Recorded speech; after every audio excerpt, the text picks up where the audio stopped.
Pemirsa, kembali lagi bersama saya Katarina Amelia di Breaking News TV One Newscom. Pemirsa, seorang ulama Iran bernama Mansur Emami dikabarkan menawarkan hadiah sekitar 184 miliar rupiah kepada siapapun yang berhasil membunuh Presiden Amerika Serikat Donald Trump. Informasi lainnya, pemirsa, kelompok peretas berhasil mengungkap informasi ribuan individu yang terafiliasi dengan unit militer dan intelijen paling elit Israel. Para ahli menyebut kebocoran ini sebagai salah satu pelanggaran cyber paling mengkhawatirkan dalam beberapa tahun terakhir. Sebuah insiden kebocoran data besar mengguncang Israel setelah kelompok peretas mengungkap informasi pribadi ribuan individu yang terafiliasi dengan unit militer dan intelijen paling elit negara tersebut.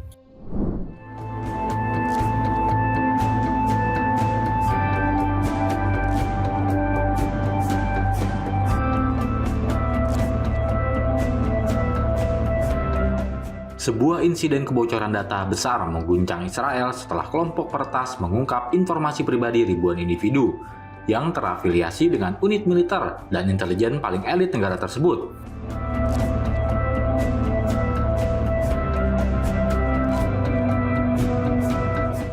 Para ahli menyebut kebocoran ini sebagai salah satu pelanggaran siber paling mengkhawatirkan dalam beberapa tahun terakhir.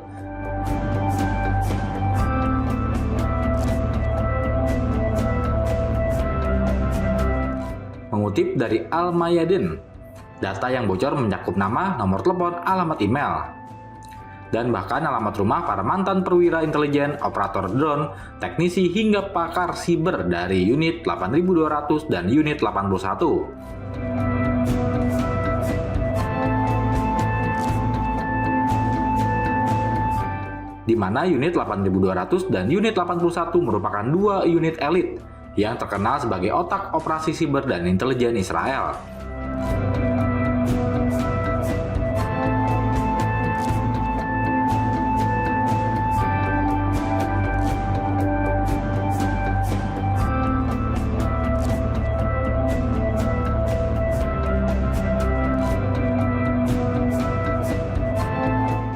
Tidak hanya itu, personil yang memiliki kaitan dengan kantor Perdana Menteri dan Kementerian Keamanan juga termasuk dalam daftar.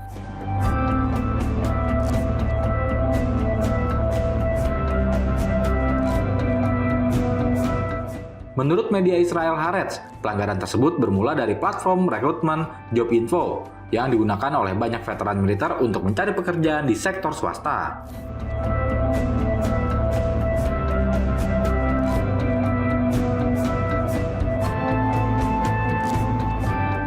Resume dalam bahasa Inggris dan Ibrani yang memuat detail sensitif tentang pengamanan militer dan teknologi intelijen menjadi celah bagi peretasan massal.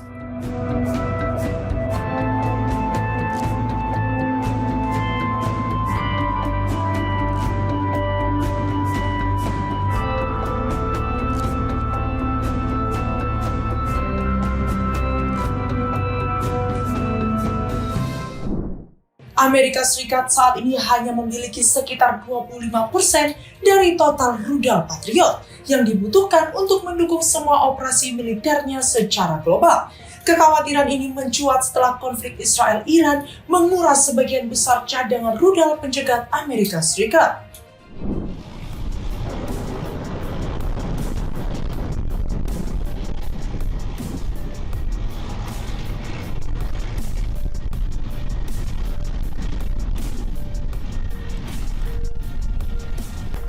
Amerika Serikat saat ini hanya memiliki sekitar 25% dari total rudal Patriot yang dibutuhkan untuk mendukung semua operasi militernya secara global. Wakil Militer Pertahanan Stephen Feinberg memerintahkan penghentian sementara pengiriman rudal untuk meninjau ulang prioritas distribusi ke negara mitra. Kekhawatiran ini mencuat setelah konflik Israel-Iran menguras sebagian besar cadangan rudal pencegat Amerika Serikat. Dalam insiden tersebut, Amerika Serikat menembakkan hampir 30 rudal Patriot untuk menghalau 14 rudal balistik yang ditembakkan Iran ke pangkalan Al-Udeid di Qatar.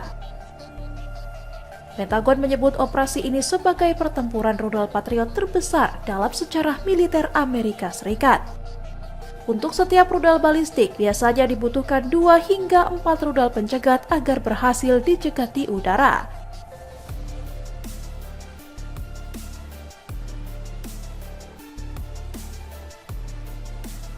Meski Lockheed Martin meningkatkan produksi hingga 500 rudal pada 2024, angka itu masih belum cukup untuk memenuhi kebutuhan global.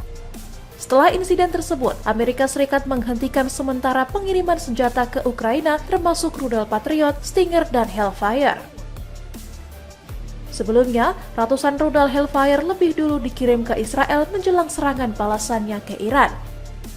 Presiden Donald Trump akhirnya mencabut penangguhan bantuan ke Ukraina meski belum memberikan rincian soal jenis dan jumlah sistem senjata yang akan dikirimkan. Yesterday, the Wall Street Journal reported that the White House was weighing whether to send another Patriot air defense system to Ukraine. Can you confirm that reporting? They would like it. They've asked for it. They're very rare indeed, because a lot of systems have been sent to Ukraine. But they would like to. I know they made the request. We're going to have to take a look at it. It's very expensive system. It's a shame that we have to spend so much money on a war that would have never happened if I were president. That's a terrible, terrible war over there, and truly a shame. It's very sad. When you talk about a system like that, highly sophisticated. Seorang warga negara Amerika Serikat, Saif al-Din Muslat, dikabarkan tewas dikeroyok oleh warga Israel di tepi barat Palestina. Pihak Gedung Putih lewat Departemen Luar Negeri Amerika Serikat mengonfirmasi laporan kematian seorang warganya.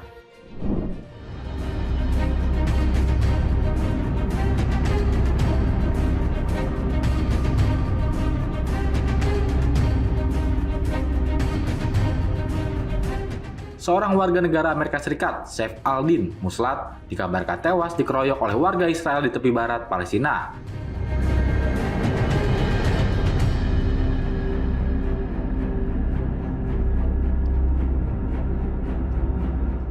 Pihak Gedung Putih lewat Departemen Luar Negeri Amerika Serikat mengonfirmasi laporan kematian seorang warganya. Ia dipukuli hingga tewas oleh pemukim Israel di kota Sinjil, utara Ramallah pada Jumat 11 Juli 2025.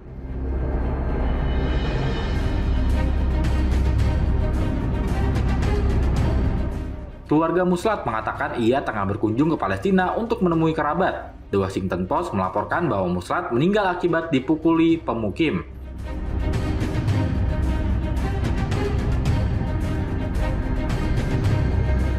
Seorang juru bicara Departemen Luar Negeri Amerika Serikat mengatakan kepada Reuters bahwa pihaknya mengetahui laporan kematian tersebut.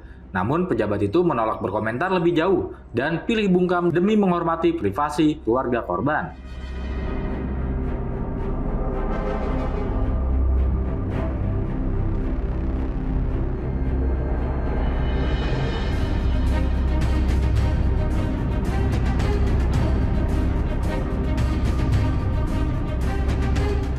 Serangan yang sama juga menewaskan Mohamed Shalabi, warga Palestina lain yang ditembak pemukim.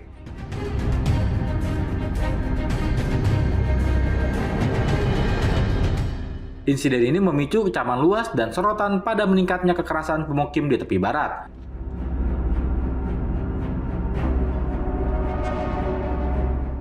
Organisasi hak asasi manusia telah lama mendokumentasikan serangan-serangan pemukim yang mencakup pembakaran rumah, kendaraan, dan penyerangan fisik.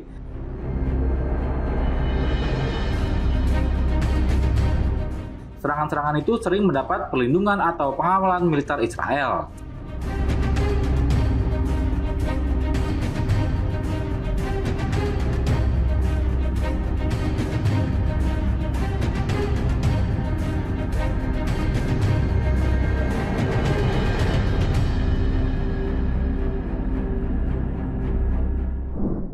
Militer Israel mengatakan pihaknya akan memperkuat pasukannya di tepi barat Palestina pada Jumat 11 Juni. Pasukan militer Israel menyebut bahwa pihaknya akan menambah 2 batalion militer ke tepi barat.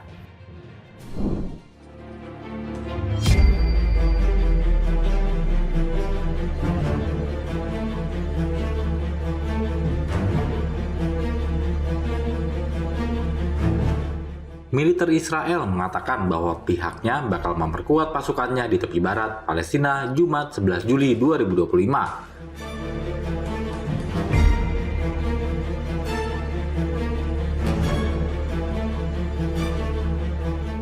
Pasukan militer Israel menyebut bahwa pihaknya bakal menambah 2 batalion militer untuk ke tepi barat.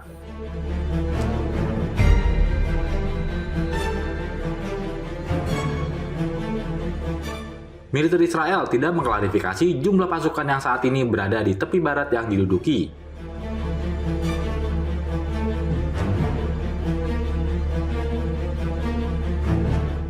Juga tidak mengungkapkan alasan dibalik langkah eskalasi penguatan pasukan dengan 2 batalion.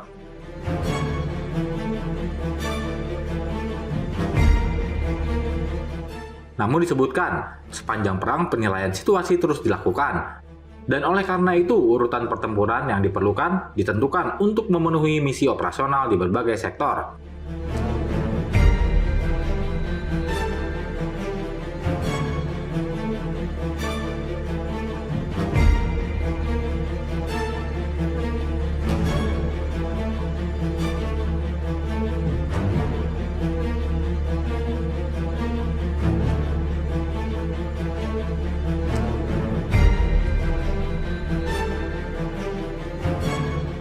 Sejak dimulainya perang genosida Israel ke Gaza, sebanyak 996 warga Palestina telah tewas dan lebih dari 7.000 orang lainnya terluka di tepi barat.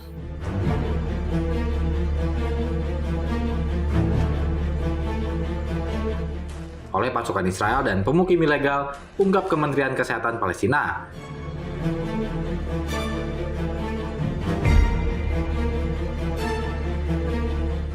Dalam putusan penting Juli lalu, Mahkamah Internasional menyatakan pendudukan Israel atas wilayah Palestina ilegal dan menyerukan evakuasi semua pemukiman di tepi barat dan Yerusalem Timur.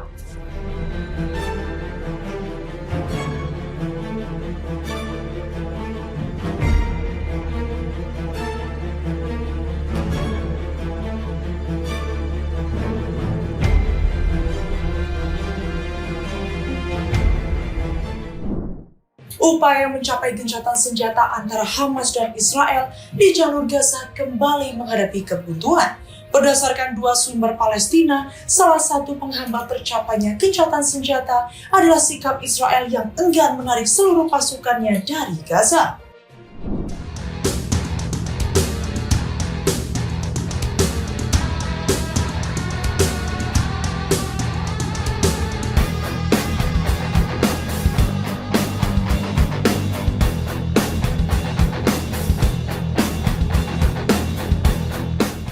Upaya mencapai gencatan senjata antara Hamas dan Israel di jalur Gaza kembali menghadapi kebuntuan. 2 sumber Palestina yang terlibat dalam proses perundingan menyebut salah satu penghambat utama adalah sikap Israel yang enggan menarik seluruh pasukannya dari Gaza.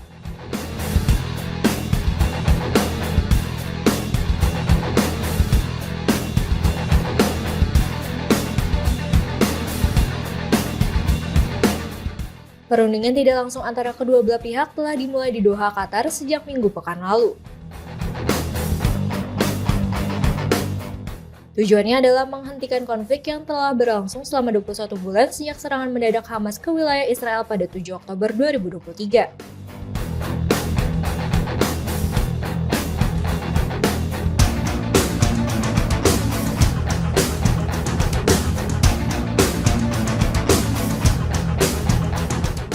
Sebagai bagian dari kesepakatan gencatan senjata selama 60 hari, kedua pihak sebelumnya menyatakan kesediaan membebaskan 10 sandera yang masih hidup sejak peristiwa tersebut.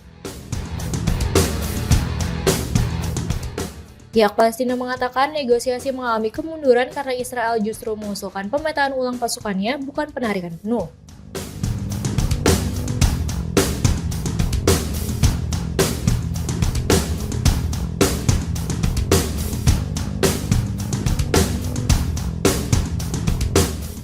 Hamas menghendaki penarikan total pasukan Israel dari wilayah Gaza yang saat ini dihuni lebih dari 2 juta penduduk. Namun, Israel justru berencana mempertahankan pasukannya di lebih dari 40% wilayah tersebut.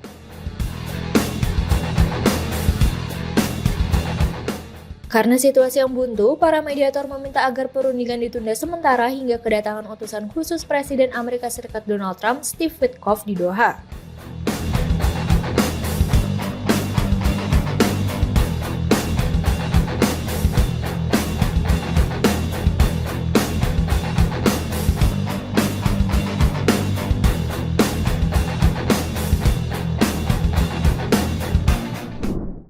Hampir 800 orang tewas saat mencoba mengakses bantuan kemanusiaan di jalur Gaza selama 6 minggu terakhir.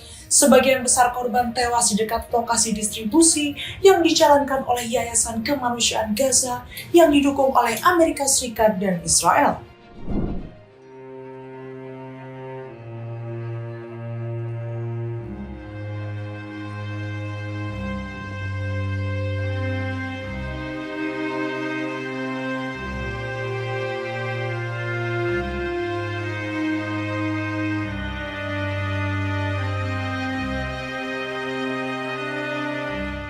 Hampir 800 orang tewas saat mencoba mengakses bantuan kemanusiaan di jalur Gaza selama 6 minggu terakhir.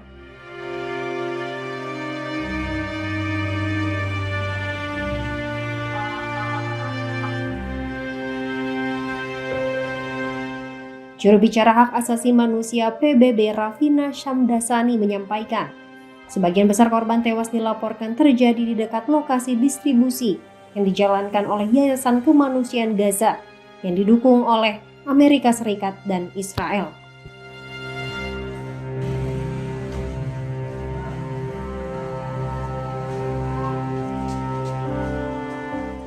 Berbicara kepada wartawan di Jenewa, Shamdasani menyampaikan informasi terbaru mengenai jumlah warga Palestina yang terbunuh saat berusaha mengakses bantuan yang disalurkan melalui GHV serta di sekitar jalur konvoi bantuan lainnya.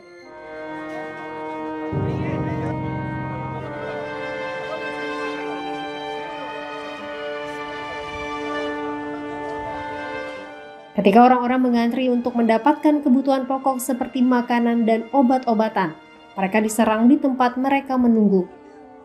Shamdasani mengungkapkan bahwa sebagaimana disampaikan oleh rekan-rekannya, para warga seolah dihadapkan pada pilihan antara ditembak atau diberi makan.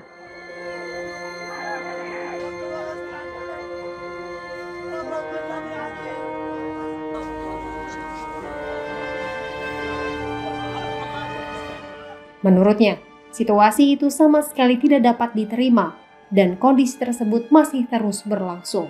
Ia juga menyampaikan pembaruan data terkait jumlah korban tewas di sekitar area distribusi bantuan, tempat warga berusaha mengakses bantuan kemanusiaan.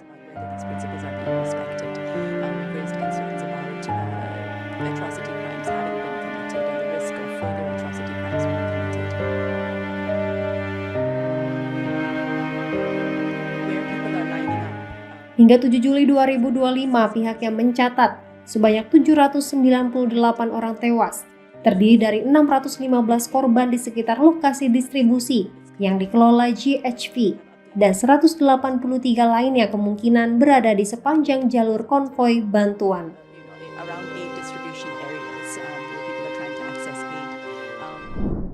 Lebih dari 90% rudal Iran mengenai sasaran selama serangan balasan Teheran terhadap Israel di hari-hari terakhir perang 12 hari.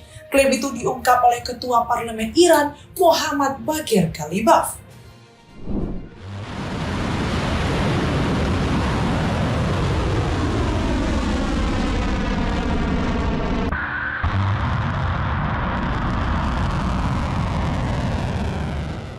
Lebih dari 90% rudal Iran mengenai sasarannya selama serangan balasan Teheran terhadap Israel di hari-hari terakhir perang 12 hari.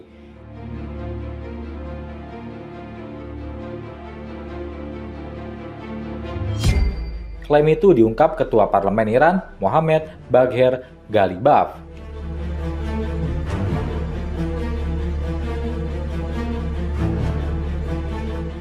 Ghalibaf menambahkan sebanyak 500 orang kemungkinan tewas dalam serangan Iran terhadap Israel.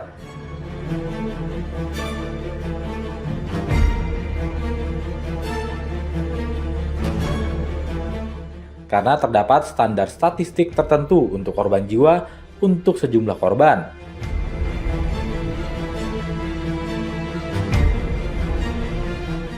Ia melaporkan berdasarkan informasi yang ada sekitar 3.500 orang terluka di Israel.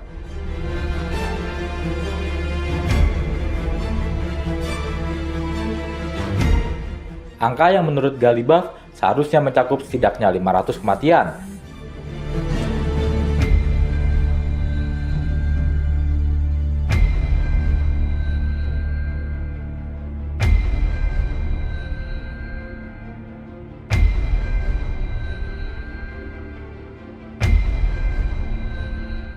Pada akhir Juni, kantor Perdana Menteri Israel, Benjamin Netanyahu menyatakan jumlah korban akibat serangan rudal Iran selama seluruh periode permusuhan antara kedua negara telah meningkat menjadi 1.472 dengan 28 korban jiwa.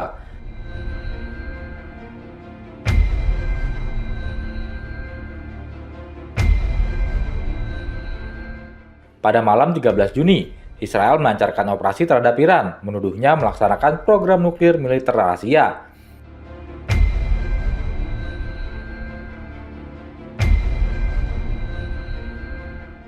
Iran membantah tuduhan tersebut dan membalas dengan serangannya sendiri.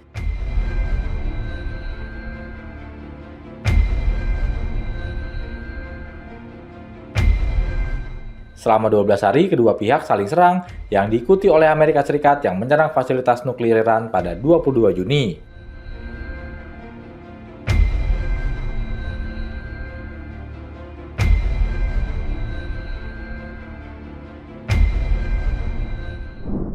Seorang ulama Iran menawarkan hadiah jutaan dolar bagi siapapun yang membunuh Presiden Amerika Serikat, Donald Trump. Hal itu memicu kekhawatiran keamanan di tengah meningkatnya ketegangan usai serangan terhadap fasilitas nuklir Iran.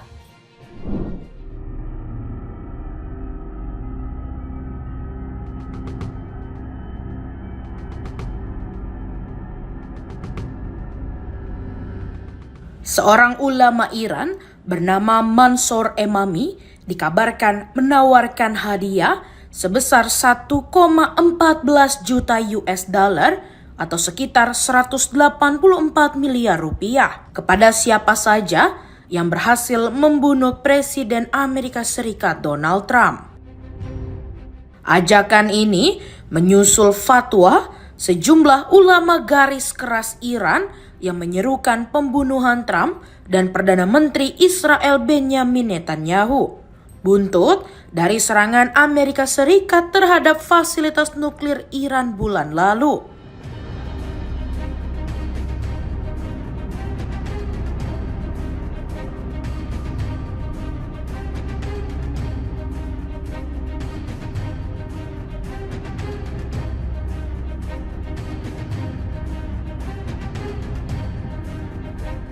Media oposisi Iran internasional melaporkan bahwa Emami yang berasal dari Provinsi Azerbaijan Barat membuat sayembara tersebut di tengah meningkatnya ketegangan regional. Fatwa serupa juga dikeluarkan oleh tokoh-tokoh keagamaan ternama seperti Ayatollah Nasir Makarim Shirazi, Ali Reza Panahian, dan Ayatollah Hussein Nuri Hamedani. Situs star.ir yang berafiliasi dengan kelompok garis keras mengklaim telah menggalang dana lebih dari 40 juta US dollar untuk membiayai aksi pembunuhan terhadap Trump. Meski jumlah tersebut belum bisa diverifikasi secara independen, kampanye itu diklaim sebagai perlawanan terhadap apa yang mereka sebut sebagai terorisme negara oleh Amerika Serikat.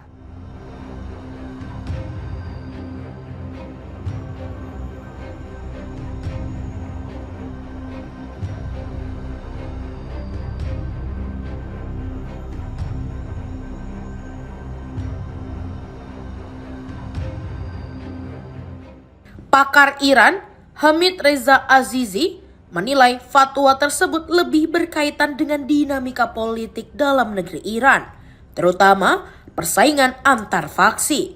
Ia menjelaskan bahwa kelompok garis keras sedang berusaha memperkuat posisi menjelang transisi kepemimpinan pasca Khamenei dan kerap memanfaatkan isu luar negeri untuk memperlebar jarak dengan kubu moderat.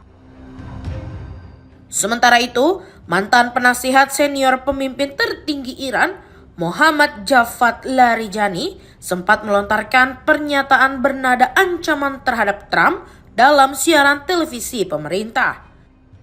Namun, pernyataan tersebut dianggap sebagian pihak sebagai candaan. Menanggapi situasi tersebut, Secret Service Amerika Serikat menyatakan bahwa mereka terus beroperasi dalam lingkungan dengan tingkat ancaman yang tinggi dan keselamatan presiden tetap menjadi prioritas utama.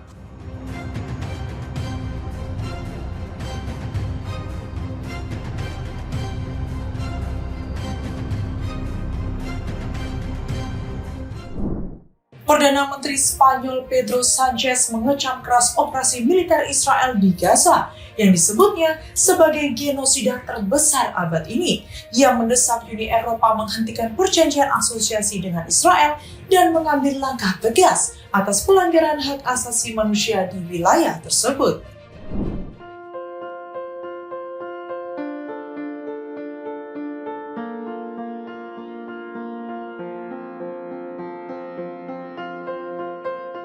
Perdana Menteri Spanyol Pedro Sanchez menyerukan Uni Eropa untuk mengambil tindakan guna menghentikan kampanye militer Israel di Gaza.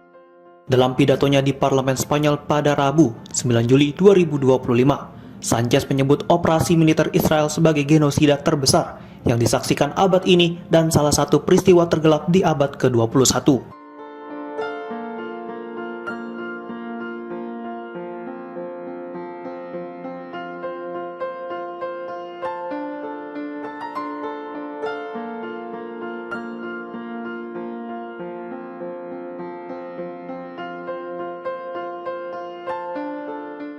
Sanchez mengungkapkan bahwa dirinya secara resmi telah meminta Uni Eropa menangguhkan perjanjian asosiasi dengan Israel karena dianggap melanggar prinsip-prinsip dasar pendirian Uni Eropa. Perjanjian asosiasi Uni Eropa dan Israel yang berlaku sejak tahun 2000 menyatakan bahwa hubungan kedua pihak harus didasarkan pada penghormatan terhadap hak asasi manusia dan prinsip-prinsip demokrasi. Israel sendiri membantah tuduhan genosida dan menegaskan bahwa kampanye militernya di Gaza bertujuan untuk melumpuhkan kemampuan militer dan pemerintahan Hamas.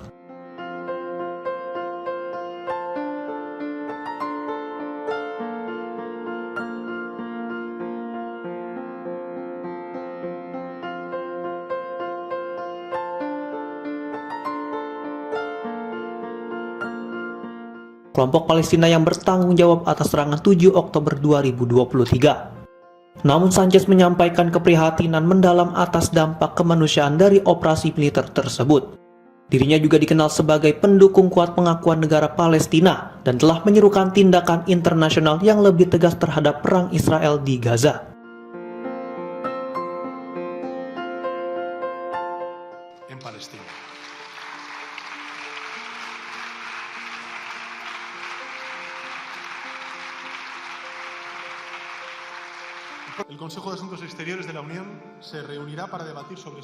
Pada Mei lalu, ia meminta komunitas global mempertimbangkan untuk mengecualikan Israel dari ajang budaya internasional seperti kontes lagu Eurovision.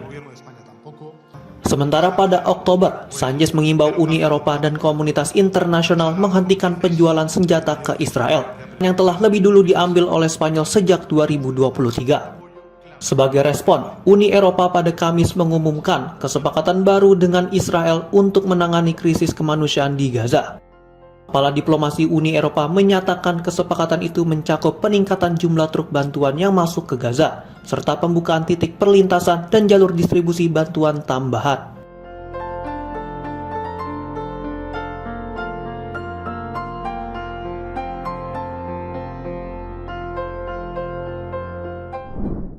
Perdana Menteri Israel Benjamin Netanyahu resmi mencalonkan Presiden Amerika Serikat Donald Trump untuk Nobel Perdamaian. Surat dukungan itu diserahkan langsung saat makan malam di Gedung Putih.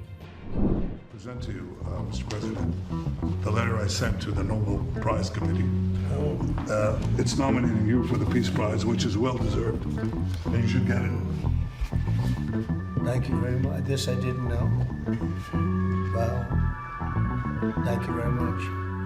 Coming from you in particular, this is amazing. Thank you.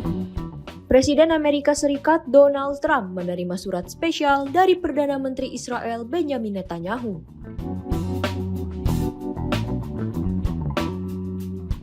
Surat itu berisi dukungan Netanyahu kepada Trump untuk mencalonkan dirinya dalam penghargaan Nobel Perdamaian.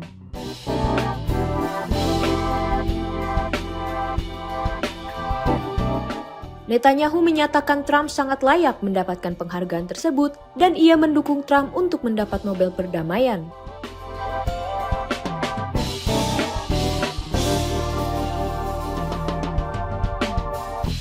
Menanggapi Netanyahu, surat dan pujian itu dianggap sangat berarti oleh Trump.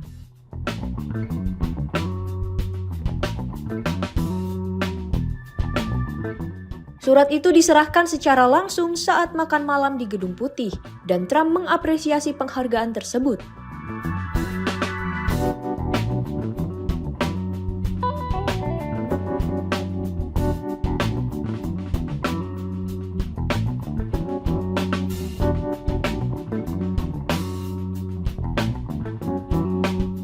Penghargaan Nobel Perdamaian adalah satu dari 5 Nobel tahunan yang diberikan kepada individu atau lembaga yang berjasa memajukan perdamaian antar bangsa dan mengurangi kekuatan militer.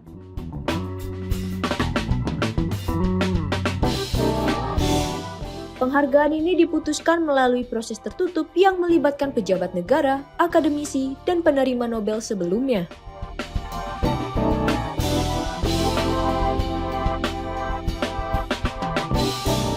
Di sisi lain, meski mendapat dukungan dari Netanyahu, Trump kini tengah menerima sorotan tajam dari berbagai pihak atas kebijakan dan tindakan yang dilakukannya.